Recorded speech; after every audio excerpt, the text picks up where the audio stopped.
tribes today. They are representing North and South America, Australia, New Zealand. All have been forced to accept, either all have been forced to die, especially in North America they are killed. They are massacred because they had better weapons. Because Christianity belongs to gun culture, they had gunpowder. Christian methods of proselytizations were not fair even in Europe. Let me tell you from this platform, let anybody challenge me. Their methods in Europe were not fair. Charlemagne converted entire remaining non-Christian Europe into Christianity by using force at the orders of Pope. So Pope was the emperor of Europe.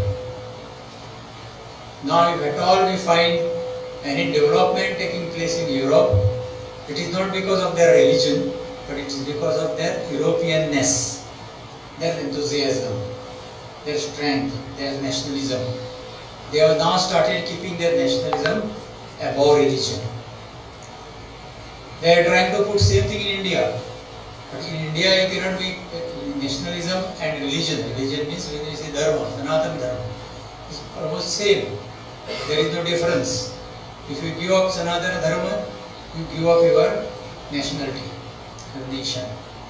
So there is an attempt of first of all de-Hinduize, then de-Indianize, and then de-nationalize. So this is what they started. In Goa, they acted like Bakasur. In Northeast, they acted like Putna, Mausi. They used mild language in Northeast India. But we find there is lot of similarities. You know,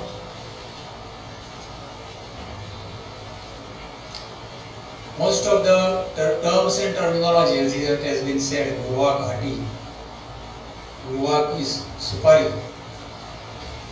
There is a relation between Northeast and West Coast.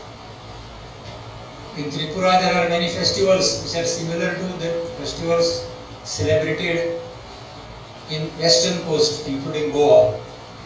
Kargi traditions are very similar to our many of the village festivals, which are almost on the way of being extinct. So we find even in the same terminology, we say in Kerala, the festival is called Vishu. Vishu. And in Assam it is called Bihu. Am I right? What is the difference? Difference of pronunciation. It's only the difference of pronunciation. See, V is pronounced as B in eastern part of the country. Basanta, they say Basanta.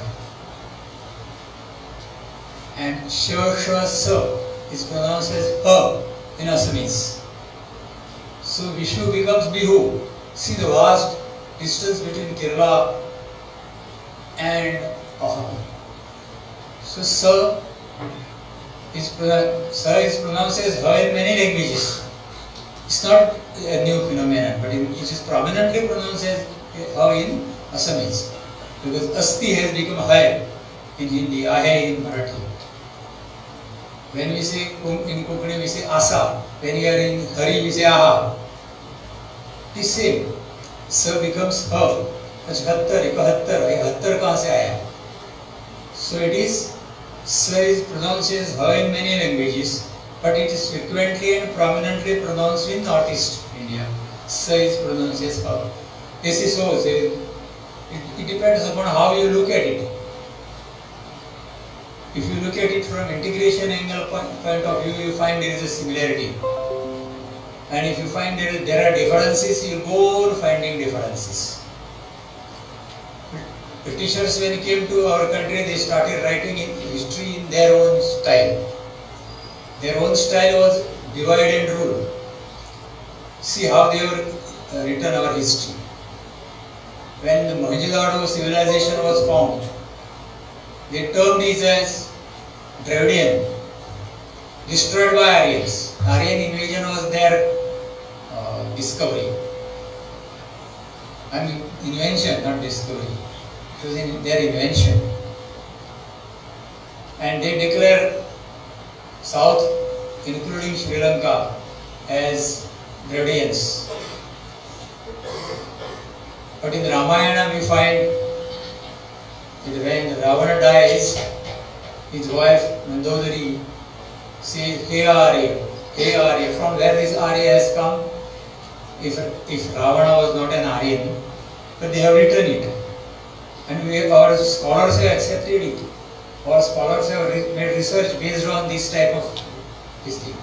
When they discovered this Mohenjo-daro and Harappa, they wrote in their papers, scholars of that time, they wrote in their papers that there was no horse. Because Aryans had the horse, they invaded India and they ransacked this civilization. This was their statement.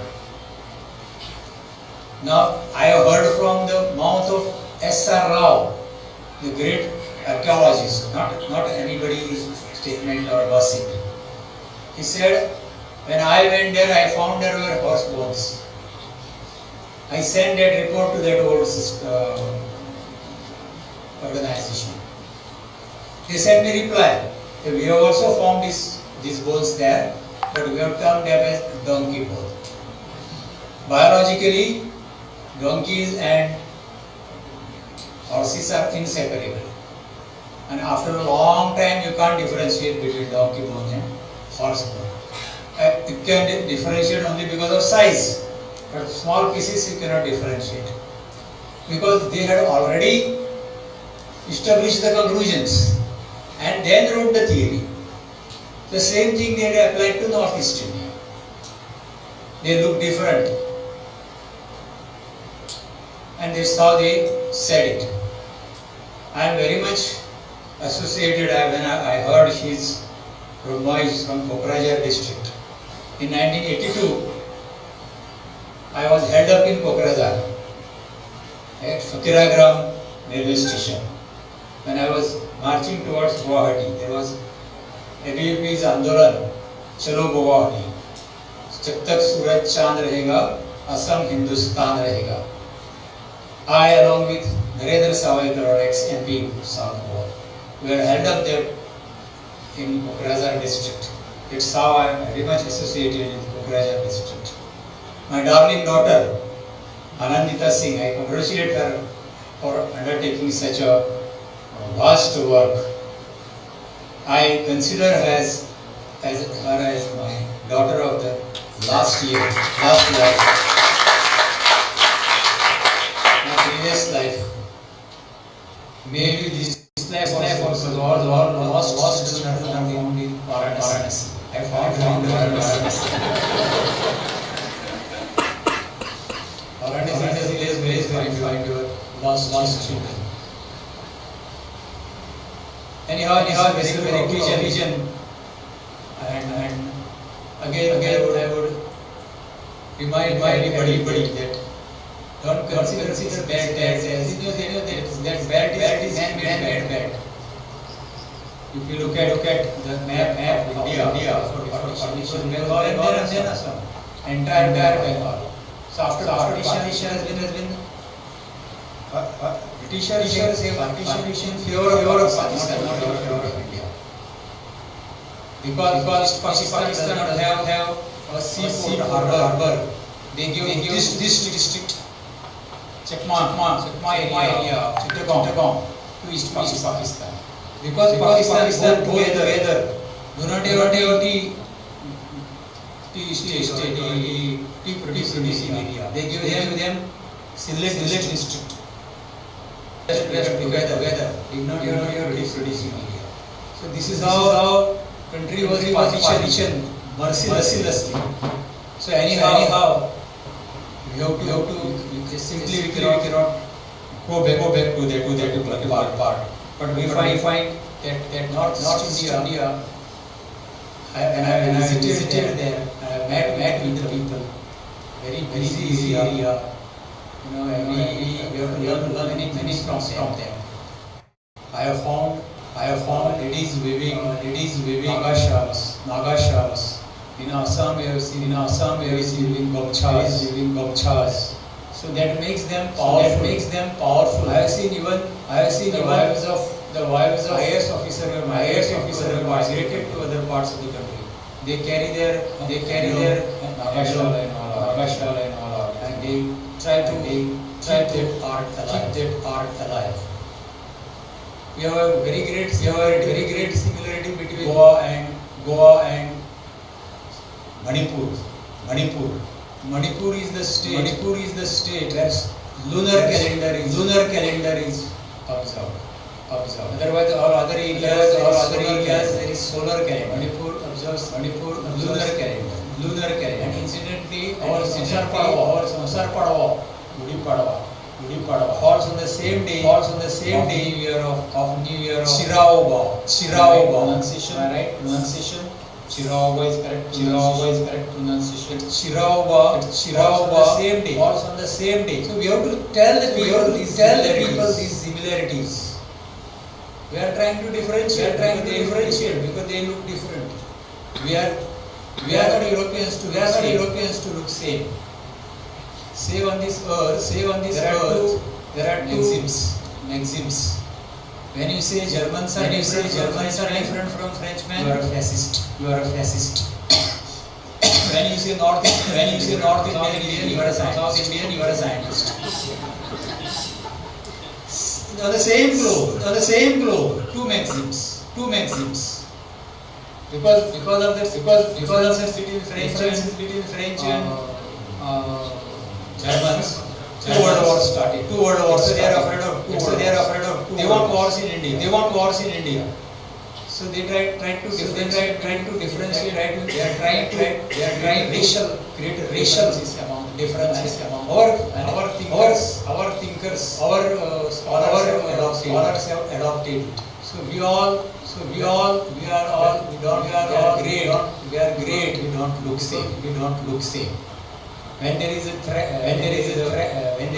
mala, pushpamala, there are different types of flowers. They have different colors.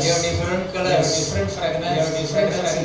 But the thread is same. Or Bharati culture is a thread is same. All of you agree with this. And this conclude my speech. Thank you so much.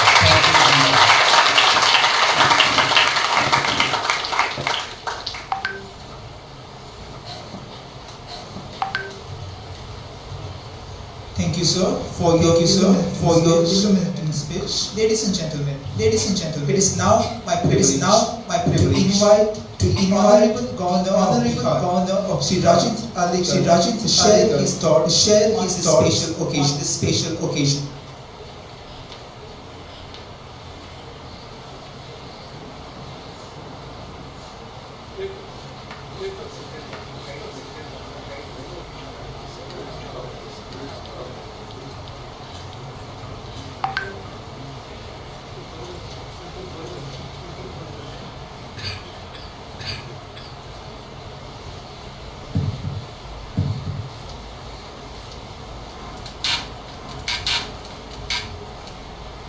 After these thoughtful speeches, I am sure you will not love to listen anything more. आज के इस पुस्तक कार्यक्रम में हम सभी सम्मिलित हुए हैं और ऐसे इस बहुत ही अच्छे अवसर पर मंच पर मेरे साथ बैठे हैं अभी जिनका हमने उद्बोधन सुना बहुत ही एक थॉटफुल नैरेटिव हमारे सामने प्रयास किया और जिन्होंने मुझे फ्रेंड करके सम्मानित किया ऐसे हम सबके मार्गदर्शक आदरणीय दत्ता नाइक जी इस कार्यक्रम में उपस्थित सेंटर फॉर स्टडीज की प्रमुख डॉक्टर वैलेंटिना ब्रह्मा जी पुस्तक लेखक आनंदिता सिंह जी, विद्या प्रबोधिनी के अध्यक्ष मेरे मित्र संजय वालावलकर जी, सभागार में उपस्थित संघ के विभाग संचालक माननीय राजेंद्र भोबे जी, अन्य सभी मान्यवर बहनों और भाइयों, I would repeat that really it is you don't require anything else to be told, anything else to be placed before you. आप सब ने बहुत ही अच्छे उद्बोधन यहाँ आपने सुने हैं। ब्रह्मा जी का आनंद दीक्षिता और अपने दत्ता जी का इनके उद्बोधन के बाद इस विषय पर कुछ बचा है ऐसा मुझे बिल्कुल नहीं लगता। But still it is my privilege to be here amongst with them and with you all people to release the book and you have already heard what the book is about. पुस्तक में जो भी बातें आ गई हमारे सामने रखी गई है। अपने देश का स्वतंत्रता संग्राम ऐसा रहा कि जिसमें भारत इसमें इन्वॉल्व था। परंतु दुर्भाग्य से हम सबके इतिहास लाया गया वो कुछ अलग सा ही था। उस इतिहास में हमको बताया गया था कि यहाँ के लोगों ने संघर्ष किया वो ब्रिटिशों के विरोध में नहीं था। वो अपनी छुटपुटी जो कुछ घटनाएं थी उस घटनाओं के कारण उसको लोकलाइज करके उन्होंने बताया गया था। और इतिहास के पन्नों में हमको बताया गया था 1857 जिसे सावरकर कहते हैं, उसको हमको बताया गया था जस्ट अ म्यूटिनी, एक छोटा सा बंड था कहाँ पर, वो ब्रिटिश लोगों के खिलाफ बिल्कुल नहीं था। ऐसे अनेक सारे उदाहरण हमारे इतिहास के पन्नों में हमको देखने को मिलते हैं, जिसके ऊपर अगर हम गौर करेंगे इसे हम देखेंगे तो पता चलता है कि इतिहास में कहीं न कहीं कुछ गड़बड़ियां की गई। वास्तविकता कुछ अलग सी है और इस वास्तविकता को समझने के लिए आज के इस पुस्तक का प्रकाशन है। हमारे यहाँ जो भी लोग खड़े रहे हैं स्वतंत्रता आंदोलन में, वो बहुत ही आयामी था। किसी एक विषय को लेकर खड़े नहीं रहे या किसी एक विशेष विभाग में या कार्यक्रम हुआ कि स्वतंत्रता आंदोलन के लिए हम खड़े रहेंगे। पूरा देश इसमें सम्मिलित था, पूरा देश। परंतु हमको बताया गया ऐसा था ही नहीं। और बहुत बार ऐसा लगता है कि इस नैरेटिव को सेट करने के लिए, प्रस्थापित करने के लिए यहाँ के कुछ लोग इसमें जुड़े हुए थे, जो काम कर रहे थे, दिन रात काम कर रहे थे, जिसे हम हिस्टोरियंस कहते हैं, इतिहास तज्ञ। उन सब लोगों ने मिलकर एक नया इतिहास लिखने का प्रयास किया।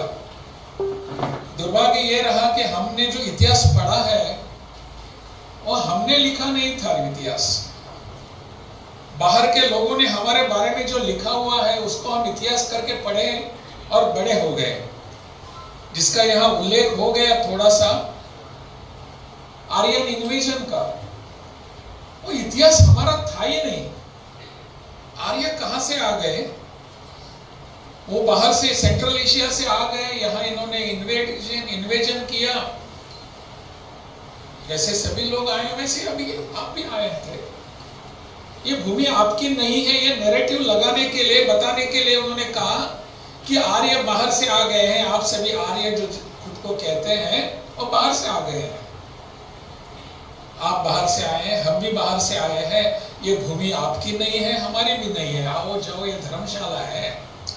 ये बताने के लिए एक नया नैरेटिव सेट करने का प्रयास किया गया और हम उसके बली थे। मैंने भी इतिहास के पन्नों में पढ़ा जब मैं स्कूल में जा रहा था कि Aryans were invaders in this country, in this region. they invaded, they came all the way from Central Asia and they thrusted upon their culture on the inhabitants of this country.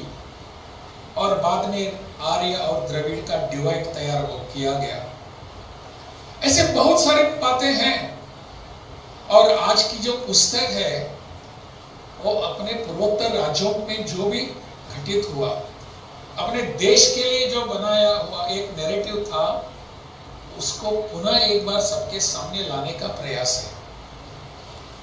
लेखिका है या अपनी ब्रह्मा जी है, उन्होंने सबके सामने ये विषय रखने का जो प्रयास किया तो बहुत ही सुंदर ढंग से किया गया है। हम सबको लगने लगा है कि बिल्कुल सही है ये। और जो भी ब्रिटिश के लोगों के खिलाफ खड़ा रहता था, आंदोलन करता था, ये सब लोग ब्रिटिश के विरोधी थे, ऐसा बताने का प्रयास था। और वो लोकलाइज था, उनके खिलाफ उन्होंने कुछ कानून बनाए, जैसे कि महाराष्ट्र में भटके विमुक्त जातियों के लिए जो कानून किया था, they were stamped and branded as a culprits for their lives। Family की फैमिली, पूरा परिवार, पूरे भारत में ऐसा प्रयास किया गया। बिरसा मुंडा की पूरी, उनको वहां आगे आने ही नहीं दिया। क्यों? क्योंकि वो ब्रिटिश के खिलाफ थे। ऐसे अनेक नैरेटिव सेट करने का प्रयास उन्होंने किया। जो हिस्टोरियंस अपने जो थे, अपने इस देश की, जिनका भी यहाँ उल्लेख हो गया, वो भी नैरेटिव सेट करते समय उनके मन में जो था वो लेफ्टिस्ट स्टैंडर्ड्स थे। वामपंथी लोगों ने एक यहाँ नैरेटिव सेट करने का प्रयास किया। हमारे देश का दुर्भाग्य ऐसा है, 1947 के बाद जब हमारा देश स्वतंत्र हो गया, तब जो हमारे यहाँ सत्ता पर बैठे हुए लोग थे, जिसे हम नेहरूवियन मॉडल कहते हैं, वो मॉडल भी लेफ्टिस्ट मॉडल था। पंडित जवाहरलाल नेहरू जी के सभी वहां मंत्री परिषद में जो लोग थे, वो लेफ्टिस्ट इंक्लिनेशन वाले थे। वो अपने देश के बारे में, इस मिट्टी के बारे में कैसा सोच सकते हैं? उनकी आस्था तो बाहर थी, विश्वास बाहर था।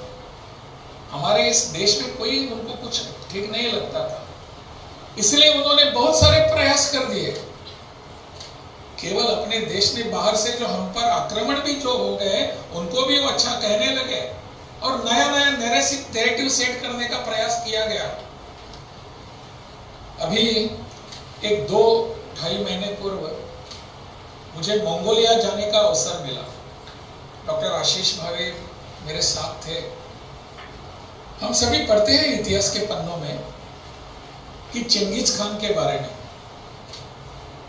चेंगिस खान, उन्होंने क्या किया, हम उसको हमारा दुश्मन की तरह देखते हैं।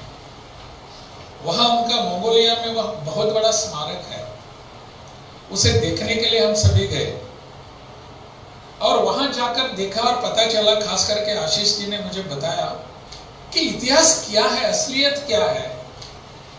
चेंगिस खान ने मुसलमानों के खिलाफ आंदोलन किया, युद्ध किया, हिंदुओं के खिलाफ नहीं किया था। और मुसलमानों के खिलाफ उन्होंने युद्ध किया, उनके खिलाफ आंदोलन किया, इसलिए he was anti Indian, he was projected as anti Indian. ये उनका नैरेटिव सेट करने का प्रयास था और वो कर रहे हैं, वो सफल भी हो रहे हैं इसमें। हम देख रहे हैं कि ऐसे अनेक सारे प्रयासों के बाद हमको आज लगता है कि हमारी असलियत जो है वो सबके सामने आने की आवश्यकता है।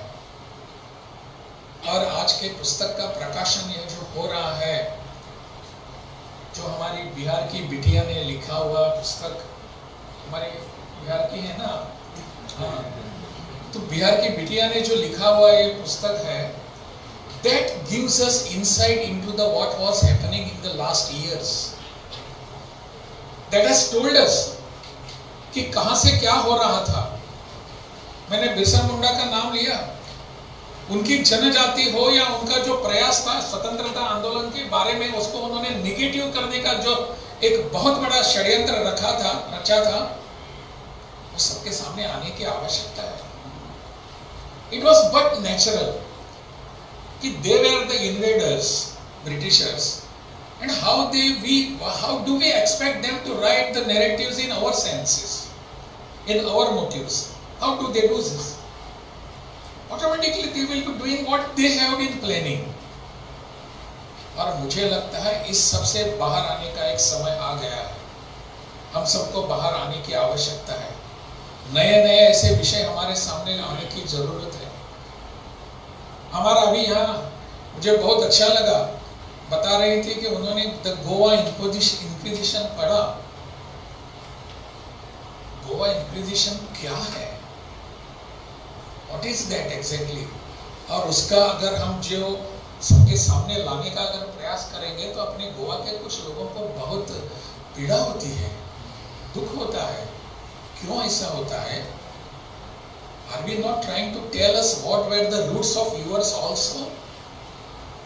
आप कहां से आए हैं, इस आपकी जड़ें कहां है, ये बताने का अगर हम प्रयास करते हैं तो कुछ लोगों को पीड़ा होती है, त्रासदी होती है। क्यों होती है? That is exactly what we want to establish now. आज का समय ऐसा ही है कि इस विषय में जो हमको करना है वो बहुत ही सटीक पद्धति से करने की आवश्यकता है। किसी के डर के बिना करने की आवश्यकता है। और हमारे ऊपर जिन लोगों ने आक्रमण किए हैं, जो आक्रांता थे, वो हमारे कभी भी नहीं हो सकते, हमारे कभी भी नहीं सोचते। इसलिए हमारी दृष्टि जो भी है उसको सामने लाने की जरूरत है। वह दृष्टि जो है वो इस पुस्तक में है। पुस्तक का अर्थ यह है, या पुस्तक का महती इस पुस्तक की ये है कि हमारे सामने एक ऐसा नैरेटिव रखने का उन्होंने प्रयास किया है। एक सोच, एक विमर्श हमारे सामने रखा है कि हमारा स्वतंत्रता आंदोलन किसी एक भाग में नहीं था, पूरे देश का स्वतंत्रता आंदोलन था। और वो भी हमारा स्वतंत्रता आंदोलन बिना खड्ग बिना ढाल नहीं था। अनेक लोगों ने जब गन्स उठाए, हथियार हाथ में लिए, तब जाकर ब्रिटिशों को सोचना पड़ा कि यह रहना है या नहीं। ढाल भी नहीं थी और क्या वो सत्याग्रह भी हम कर रहे थे, इसलिए नहीं गए वो। जब देखी उन्होंने कि बंदूक इन लोगों के हाथ में है, हथियार इन लोगों के हाथ में है, किसी भी हद तक जा सकते हैं अपनी मातृभूमि को स्वतंत्र करने के लिए, तब जाकर उनके यहाँ विमर्श होने लगा। ब्रिटिश पार्लियामेंट में जब चर्चा हो रही थी, विमर्श हो रहा था इंडिपेंडेंस एक्ट के ऊपर, उस समय के उनके भाषण पढ़ने पर चाहिए हम सबको। वहां के ब्रिटिश पार्लियामेंट में उनके एमपीज क्या बोल रहे थे? They have not just mentioned your Satyagraha and शांतिपूर्ण आंदोलन, they were referring to the years together, जब वहां कैसे कैसे लोगों ने यहाँ सशस्त्र आंदोलन किया था, सशस्त्र यहाँ संघर्ष किया था, कैसे कैसे ब्रिटिशों को जान गंवानी पड़ी यहाँ, इसका उल्लेख उन भाषणों में है। तब जाकर ब्रिटिशों को लगा कि अभी हमारा समय आ गया है यहाँ से जाने का। It was not बिना खड्ग और बिना ढाल। It was because of such our leaders, our people, dedicated people who spent everything, sacrificed everything for this country and this mitti.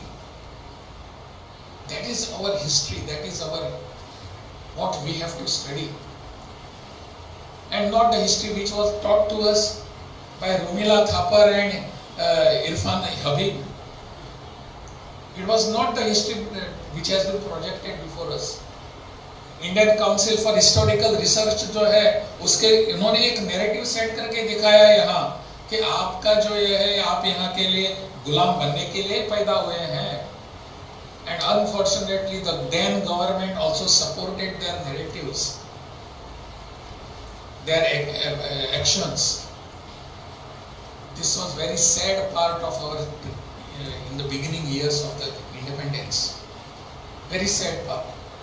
But now the things are changing. We have to have a different outlook towards everything. आज का ये कार्यक्रम है, मुझे लगता है हम सब गोवा वालों को एक सूचना देने के लिए है।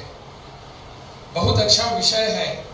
अगर गुवाहाटी से या अपने असम के अष्टलक्ष्मी वगैरह इन भागों से यहाँ लोग आकर हमारा एक कार्यक्रम कर रहे हैं, वहां की बातें बता रहे हैं, why not Goans come forward and write the true history of our land?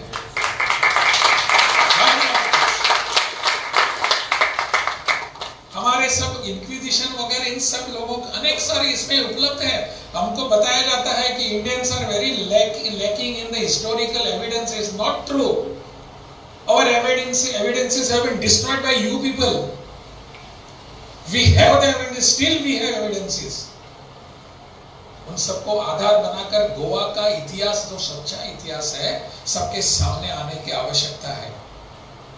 मैं यहाँ एक बताया गया कि मैं गोवा लेजिस्लेटिव असेंबली का स्पीकर था और उस समय यहाँ कुछ फॉरेन डिग्नेटरीज जब आते थे, मेरे सामने एक समस्या थी।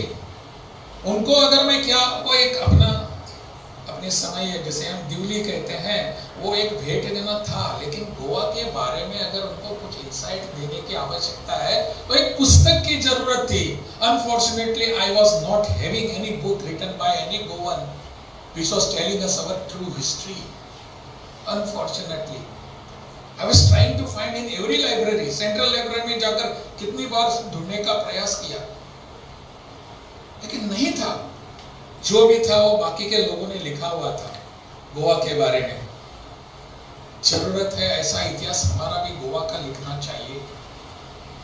और आप में से कोई भी इसको स्टडी करके बताएं उन्होंने कि किस तरीके से स्टडी कर रही है दोनों। इस तरीके से अगर हम कुछ करेंगे, मुझे लगता है आने वाले समय में गोवा का इतिहास भी सबके सामने आ जाएगा, असली इतिहास, and not the way they have written themselves, which suits their motives. We have to have हमारे लोगों ने लिखने की आवश्यकता है। एक अंतिम बात आपके सामने कहकर मैं मेरी बात को समाप्त करूंगा कि प्रधानमंत्री जी ने इसके ऊपर एक बहुत गहरा चिंतन हमारे सामने रखा है। दिखने में बहुत सुपरफिशियल लगता है। विकसित भारत का सपना है। विकसित भारत का सपना 2047 में पूरा करने का हम सब प्रयास कर रहे हैं। एंड माइंड यू, विकसित Bharat concept is not only an economic concept, it is not only an economic concept. एक विकसित भारत सर्व दृष्टि से विकसित होने वाला विकसित भारत है। And narrating our true history to the public, to the countries, to the world is also a part of विकसित भारत। Also a part that has to be। ऐसा हमारा पूर्ण रूपेण हमारा जो विकास होने वाला है, that is विकसित भारत। हमारी इकोनॉमी कितनी आगे बढ़ेगी, क्या बढ़ेगी, all things are there, we have to work for it। और मुझे यहाँ बहुत सारे ऐसे युवा के लोग यहाँ दिखाई दे रहे हैं, बहनें और भाइयों। This task is before you people, you have to do it। 2047 में अपना देश विकसित भारत के रूप में दुनिया के सामने जब आएगा, तब सभी सामाजिक परिस्थिति, आर्थिक परिस्थिति, राजनीतिक परिस्थिति और यहाँ के सभी प्रकार के नैरेटिव्स, हमारी सांस्कृतिक सभ्यता, सब कुछ सब लोगों के सामने आने चाहिए। यहाँ कुछ थोड़ी मात्रा में नालंदा का विषय आ गया था।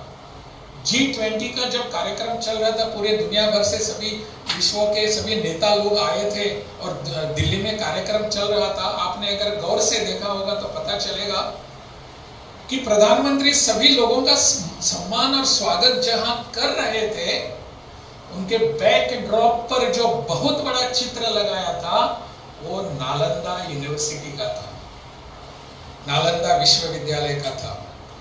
नालंदा के जो रूइंस वहां पड़े हुए हैं, रेलिक्स जैसे वहां पड़े अवशेष, जिसे हमने कहा नहीं कि भग्न अवशेष, जाकर देखना पड़ेगा क्या है वो। प्रधानमंत्री एक संदेश देना चाह रहे थे पूरे देश भर, विश्व भर को कि दिस इज माय विरासत, ये मेरी परंपरा है, ये मेरा इतिहास है। और नालंदा विश्वविद्यालय को फिर एक बार आज हमने पूरी दुनिया के सामने रखा है। विकसित भारत का सपना यहाँ से शुरू होता है। और इसीलिए नालंदा का इतिहास पुनः एक बार आने की आवश्यकता है। वो इसने आकर कितने बख्तियार ने वहां कितने पुस्तकें जलाई, मगर बार बार बताने की आवश्यकता नहीं है। What we can do today for this particular concept and narrative to set correct narrative before the world, that has to be decided. जो भी बिहार में आते हैं मैं उनको आग्रह करता हूं, आप नालंदा का वो विश्वविद्यालय देखकर आइए, जरूर देखकर आइए, क्योंकि उन्होंने हमारे सामने हमारी विरासत क्या थी, परंपरा क्या थी, हमारे सामने रखी है। ऐसे अनेक विषय हम सबको लेकर जाने की आवश्यकता है। इस पर हमारा चिंतन होने की आवश्यकता है, इस पर हम मंथन करेंगे, इस पर हम लेखन करेंगे। ऐसी एक सोच हमको आज यहां से लेकर जानी है। पुस्तक का प्रकाशन हो गया, पुस्तक आप सब पढ़ेंगे ऐसा मेरा विश्वास है, और पढ़ने के बाद थोड़ा सा चिंतन और मनन भी करेंगे कि इस पुस्तक में जो लिखी हुई बातें हैं, क्या हमको आज क्या संदेश दे रही है। वो मैंने थोड़ा सा पढ़ने का प्रयास किया, लेकिन हमको बताता है कि हम किस दिशा में जा रहे हैं। और एक बहुत अच्छा प्रयास तो सबके सामने रखा हुआ है, इससे हमको सीख लेनी है। Yes, this is the way, और हमको इस दिशा में जाने की आवश्यकता है। इसलिए मैं लेखक और सेंटर के प्रमुख इन दोनों को बहुत बहुत धन्यवाद देता हूं, बहुत बहुत धन्यवाद देता हूं। और यह कार्यक्रम यहाँ करने के लिए, जिस दिशा में हम सबको हमारी सोच दिशा में दिग्दर्शित करने के लिए, यहाँ भूषण जैसे मेरे मित्र भूषण भावे या सामने बैठे हुए आशीष हैं, इन सब ने इसको एक अलग सी दिशा देने का जो प्रयास किया है, उसकी भी मैं सराहना करता हूं, उनका मैं अभिनंदन करता हूं। That is the way how we have to look at all such programs. कार्यक्रम हो जाएगा, आप सब तालियां भी बजाएंगे, और तालियां बजाने के बाद कार्यक्रम समाप्त हो जाएगा। आगे क्या, इसके बारे में आप सबके मन में प्रश्न चिन्ह है, उस प्रश्न का उत्तर देने का प्रयास हम सब मिलकर करेंगे, यही मेरी अपेक्षा है। बहुत बहुत धन्यवाद।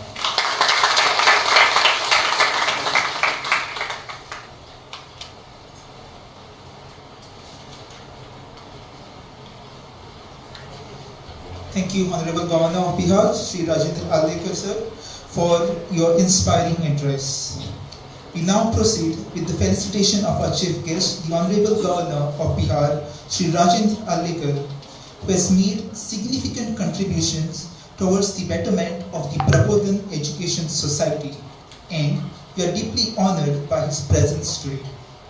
I now request the Chairman of Prabodhan Education Society, Shri Sanjay Valwalkar sir, to felicitate the chief guest.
नमस्कार बंधुओं, आज हमने महामहिम राज्यपाल को जो यहाँ भेंट दी है, वो सरस्वती रिवर जो है उसका उद्गम कहाँ से हुआ, उसका संशोधन जिन लोगों ने किया उनका वो सब प्रखंड है।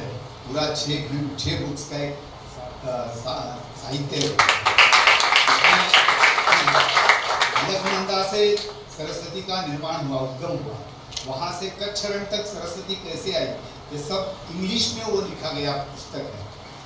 इसमें हमारे 70 ऑर्गेनाइजेशन को ये काम गवर्नमेंट ऑफ इंडिया ने दिया था, 70 ऑर्गेनाइजेशन इसमें संशोधन करे।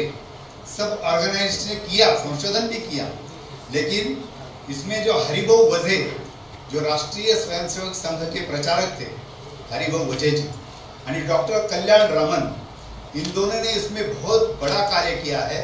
और उनके साथ अपनी इसरो जो संस्था है, इसरो के साइंटिस्टों ने उनके साथ मिलकर ये सरस्वती नदी का उगम कैसे हुआ, कहाँ से वो चली, ये सब इन 6 खंडों में लिखा है। उसी का ये भेंट हमने अपने महामहिम राज्यपाल श्री राजेंद्र आर्लेकर जी को दिया है, और वो डॉक्टर ब्रह्मा जी को वो देंगे, और जो आपकी लेखिका है दे दिया ना, अंकिया आनंदिका, उनको भी देंगे।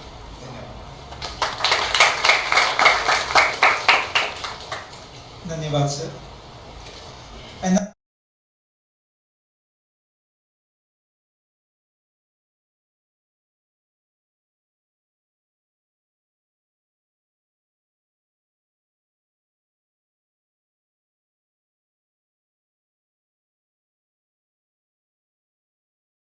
सावरकर कहते हैं, उसको हम